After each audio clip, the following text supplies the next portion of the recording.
Hey guys, MuJK here. A lot of cool updates in global right now, so let's get to it. I should have made a video yesterday actually, but I was really busy. So the first thing we'll talk about is the Awakened Warriors. There's a lot of characters that are getting ability awakenings, and when is this coming? Oh, May 11th, tomorrow. So all in all, a quick summary is that there's not too many really good must-have awakenings unless, you know, some of these characters are your mains or your only good characters. For instance, all these characters up here, I would pretty much skip. They're either, you know, max 5 stars or they're just not really that good. Chizuru gets a couple of decent ones, Bartz does as well, but I would say that the best ones are definitely for Darkfina, so if she's your main mage, you might want to consider it. For me, I think the timing is very unfortunate because I had just gotten Transterra, so to get Darkfina's enhancements right now, kind of making her supplant Transterra as the best mage is a little bit conflicting for me. Also, I have 2 Darkfinas, and I've already made a video on this, but these awakenings are no joke. They're really hard to get, really expensive. If they were more doable, I would definitely get them for both of my Darkfinas and turn her into a chaining machine, but really at this point, I don't know if I'm going to go for any of them. I'm definitely going to go for Ramza's as soon as his is available, but none of these are considered must-haves, I would say, unless you're trying to use 2 Darkfinas as your main chainers. Yeah, let's just go through real quick, just the general details. Retaliate, you can boost chance of countering, but that's only like by 5%, not really that good. But then she's also able to boost her own mag. This is by 60%, so if you're not using focus or some similar boost to mag, this could actually be a decent way to get a lot more damage out of her, especially if she's one of your main damage dealers. But for the most part, this is one of her less important enhancements or awakenings, I would say. Dystopia and Ultima are really good, but it kind of depends on how you want to use her. And I'm going to show you a link in the description, and I'll give you a quick peek in the video as well. There's a really good write-up on Reddit by Defiant Hermit, and he kind of goes through every single skill, rates them, tells you the cost and whether they're worth it. So I'm kind of echoing some of his thoughts here, mixed with my own personal preferences, but Dystopia is basically a good route to take if you're going to use her as a finisher, because this is like one big attack and it makes it actually really powerful. It's going to be good for a finisher. If you happen to have like 2 Darkfinas like I do, and I imagine that's very few people out there, honestly, then you might want to consider the Ultima upgrade instead, because it turns it into a 7-hit spell. Kind of similar to Chaos Wave, where it's like, you know, a spell that does multiple hits. So if you have 2 Darkfinas and let's say you're doing dual cast, you can do 14 hits per Fina, and basically with 2 you're getting a 28 hit chain, which almost caps out at the 300% mark. It's 280% if you time your finisher perfectly. So this could potentially be a very good upgrade for you if you want to use her as a chainer. So finisher, Dystopia, chainer, Ultima. Chizuru fills rate of burst, and that's really useless because you're not using Chizuru for her limit burst anyway. Molt is good for arena. If she's one of your main arena units, this boosts her chance of evading to a really high percentage. I think it's 40%. Let me just go check real quick. Yeah, it goes 30%, 40%. So this could be really good for arena and make her, you know, one of those annoying max evade characters if that's what you're using her for. And then Phantom Shadow, it turns it into a stronger attack and less MP, but I don't know if you're really using this for attack so much as you are for chaining. If you are using this as your main damage dealing ability, then it's probably worth it for you, but it basically goes up from 1.4 multiplier with 50% defense ignore to a 200 or 2.0 multiplier. Effectively, once you factor in the defense ignore, it goes from a 2.8 to a 4. So that might be worth it if that's your way of dealing damage, but for most people, they're using Chizurus as chainers or chain building, so that's not really going to be that critical. And then for Bartz, Boko Pendant is okay, but at the Awakening 2 level anyway. The first level is useless, but then Awakening 2 it gives him you know, auto refresh, so that's good for him. Life Giver, they finally corrected the spelling. It was Live Giver, Live Giver for the longest time. This might be one of his more worthwhile upgrades if you use him as like a mana battery. Basically, it not only are you know, killing yourself, giving them MP and all that stuff, but you're also giving them wind resistance, and a 3-turn auto revive. And basically, if you use that on somebody and they die, they're gonna come back with 80% HP. So this is really good as a support ability. And Wind Shear, it gets stronger. It goes up to a 7.0 multiplier, which sounds like a whole lot. It is a pretty good buff, but keep in mind it's a hybrid attack and his stats still suck. But yeah, it boosts the damage and then it goes to AoE, so that's kind of cool. I don't know how many people are actually using Bards as their main damage dealer, but if you are, this might be something to consider. But again, I mean, all of these things are pretty hard to get. It does require like tier 5 materials and everything, so yeah, I don't know if I would do it, but basically the main one that's tempting me is Dark Fina, but I don't know if I'm gonna do it. Okay, I'm back. I kind of glitched out for a second there. The Awakened Warriors screen wasn't going away, so I had to minimize and my window and come back to it. Alright, so the next thing to talk about is Vision of Bahamut Trial. This is a pretty cool development because I love these trial bosses. It's going to go on for 2 weeks. The quest rewards are pretty standard. You get 5% Trust Mogul, whatever. Raid coins, King Burst Pot. This is kind of cool because it's actually pretty rare to get a King Burst Pot. And then rare summon tickets too, you know, pretty standard stuff. These are the characters that they recommend for you to use, and apparently he's going to be weak to, I mean, obviously he's going to be weak to Dragon Killer, but they're saying that Dragoons work well as on this boss. Kane and Roberta, I believe, are Dragoons, so we'll see what the mechanics are. Yeah, they're going to talk a little bit more about him here. There's a set time limit in which you must defeat the raid boss. Yeah, this is pretty much like last time with Ifrit. Basically, there's a timer and then it just kind of levels up after that time limit goes up. Not really that important, practically speaking. It's going to be a gradual thing. There are various rewards. Oh, these are the rank rewards. Pretty much nobody's going to get rank 1, maybe except for Dyer. But the rest of us will probably be targeting down here somewhere. I might go for like this range right here, 1,000 to 5,000. That's typically where I might end up if I don't do a lot of refreshes or whatever. Pretty nice, 5-star Trust Mogul, 4 more tickets. And you can see here, you'd probably want to shoot for the top 30,000. Unless you don't really care about TMRs that much. I mean, because you're getting the same number of tickets here as you are here, you're just getting a worse Trust Mogul. But honestly, the prizes are pretty... They scale down pretty fairly, so you're not getting screwed if you go from one tier to the next. The event limited rewards are okay. Nothing really stands out except for some of the weapons here. The rod is kind of like on the level of Gravity Rod, pretty outdated at this point, but could be good for newbies. The robe is again decent, but we've had a lot of better robes lately in the game with like 30 plus mag. And then, you know, some spirit too. So if you still are in need of robes, then this could be a pretty decent one. Definitely a step up from this rod here. And then what I'm most excited about are these 2 weapons. The Dragon Killer effect on this spear is actually going to make it best in slot for this boss, probably for most of us. Yeah, 76 attack is okay, but the Dragon Killer 50% boost is definitely going to make it worthwhile. And then the gun also has Dragon Killer and enables you to like have this buff when you go down below certain HP, which I don't generally care for.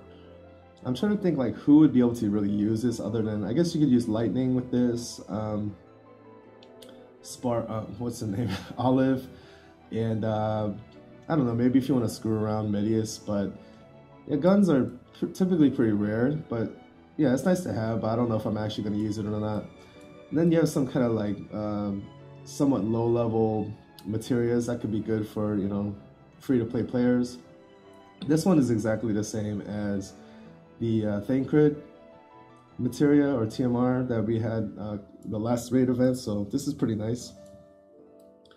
But that's enough of that. We'll get to the meat of the video. Alright, so we're gonna get a new banner, and there's a couple of global exclusive events, which is kind of cool. We are also getting Furion and Kane, so if you missed out on Furion especially, you can pull in this banner, and I'm sure his drop rates will be pretty generous. He is a base 3-star. Kane is a mediocre character at this point. Base 3-star, only goes to 5-star, but some of us will TMR Spear. So it could be good for some people. It's a decent TMR, but not really that great anymore. But there's not a whole lot we know about Roberta and Xyrus at this point, so I'll just kind of read from here and give my thoughts. What I'm really excited about as far as this character is the TMR is just awesome. 128, awesome spear. If you have a spear user, definitely good to have, but more importantly than that, it's kind of an innate dragon killer.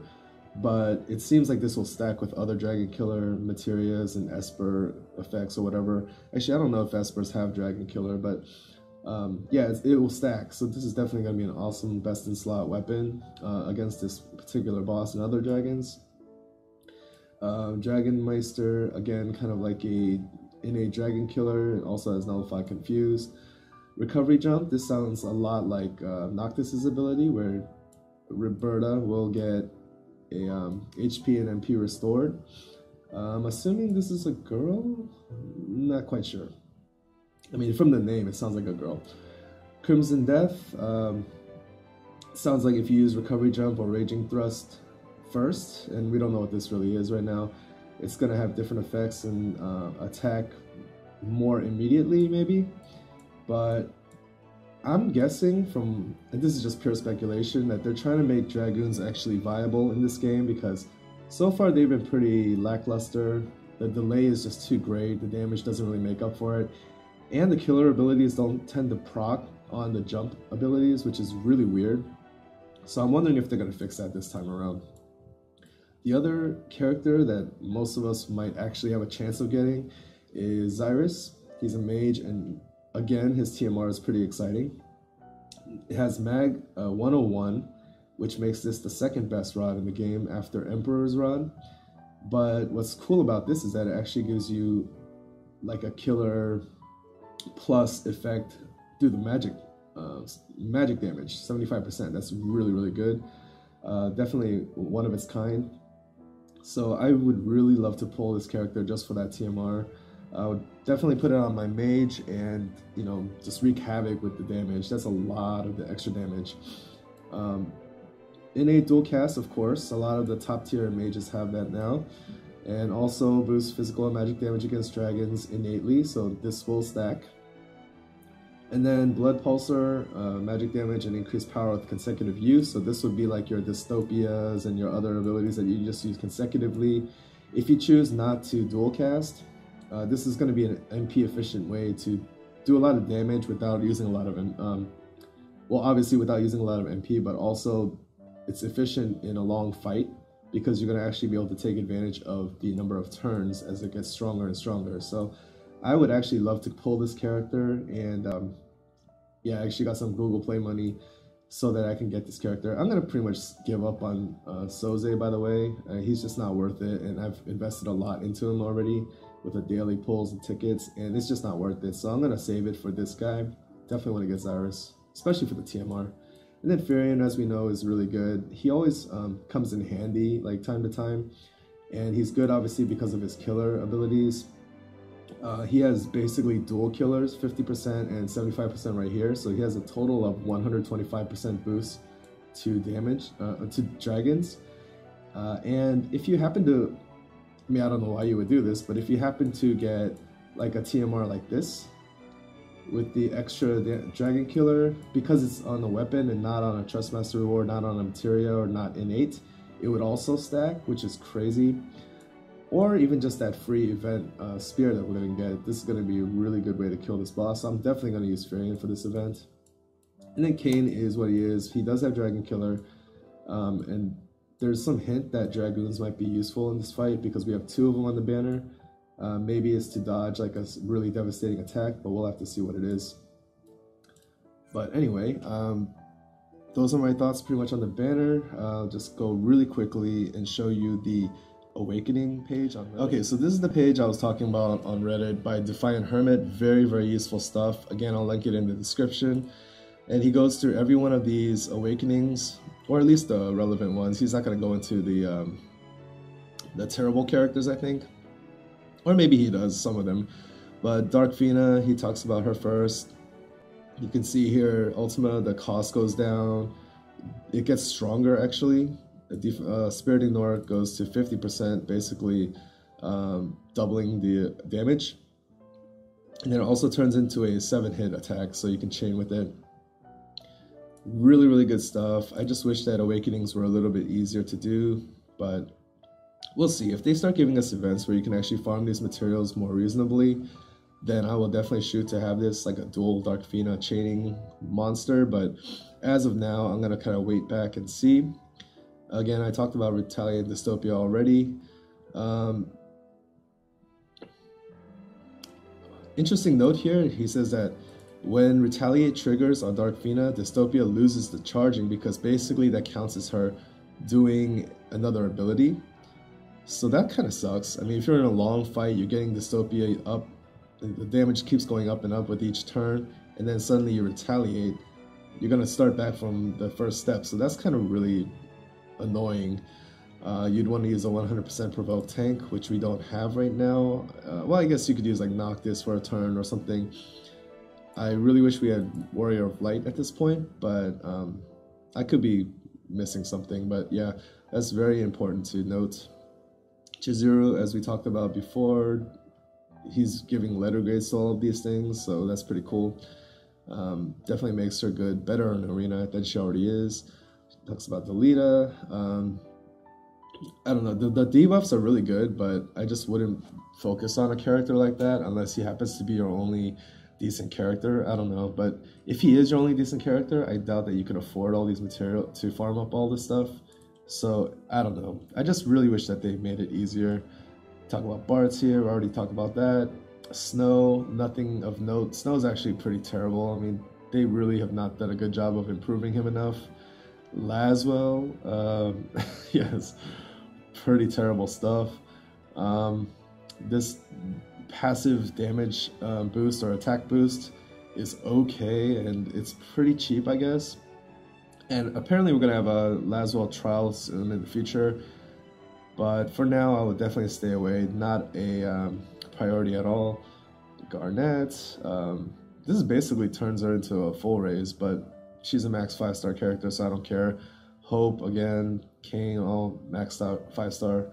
Okay, so wow, they actually did go through all the characters. I didn't think I saw that last time, but if you want to check it out, yeah, just check out the link. But in my opinion, the only ones of note really are maybe Chizuru and also Dark Fina. So yeah, I babbled on a lot in this video, but hope you guys still followed along.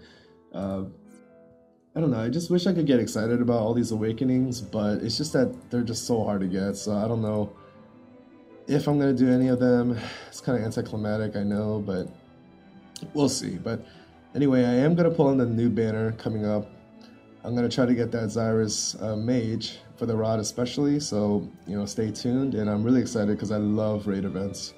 Anyway, take care and get your Furion ready. Also, one last thing I'd like to mention, if you save up your friend summons like I do, for when there's like Gigantors and things like that, like I never pull when it's like these characters, these are pretty useless, but for this event you might actually want to consider it if you're pretty close to a Dragon Killer TMR. There's a character in here called Skaha. She's a Dragoon character, and if you're close to getting her to a 100%, I would pull on this banner now. If you're at like 10% or whatever, don't bother, you're not going to get it in time. But yeah, it's definitely something to consider. If you're close to getting that TMR, it's going to help a lot. It is 50% extra damage, definitely worth it. So yeah, just keep that in mind. But anyway, yeah, seriously, take care guys, and I'll see you guys next time.